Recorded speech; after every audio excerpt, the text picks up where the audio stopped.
প্রজাপিতা ঈশ্বরীয় বিশ্ববিদ্যালয়ের কবিতা বেহেনজির প্রয়াণে গভীর শোক প্রকাশ করেছেন রাজ্যের বর্তমান মুখ্যমন্ত্রী প্রফেসর ডক্টর মানিক সাহা। উল্লেখ্য, আজ সকাল আনুমানিক 7:30টায় রাজধানীর আইএলএস হাসপাতালে কিডনিজনিত সমস্যায় মৃত্যুবরণ করেন 55 বছর বয়সী সমাজদরদী কবিতা বেহেনজি।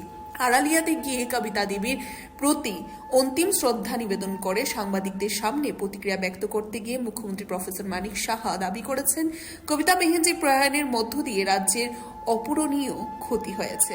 তিনি 55 বছর বয়সী কবিতা বেহেনজিকে সারিয়ে তোলার জন্য আইএলএস হাসপাতাল কর্তৃপক্ষ অক্লান্ত চেষ্টা করেছে বলে দাবি করে কবিতা বেহেনজির বিদেহী আত্মার সদ্গতি কামনা করেছেন। খবর আমার জানা ছিল না, উনি অসুস্থ ছিলেন এবং একেবারেই এবং বয়স উনি 55 যা বলবেন। তো খুবই দুঃখজনক বিষয়।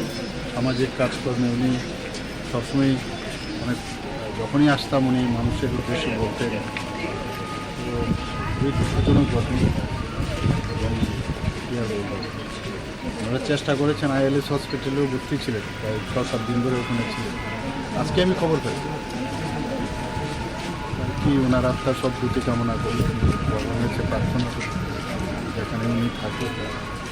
Bureau report, Tripura news 8।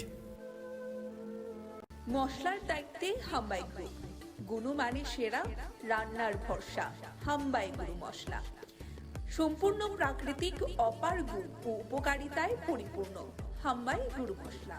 যদি কেমিক্যাল ফ্রি, কালার ফ্রি, প্রকৃত স্বাদের মশলা খেতে চান, তবে আপনার রান্নাঘরে চাই হাম্বাই গুরু মশলা।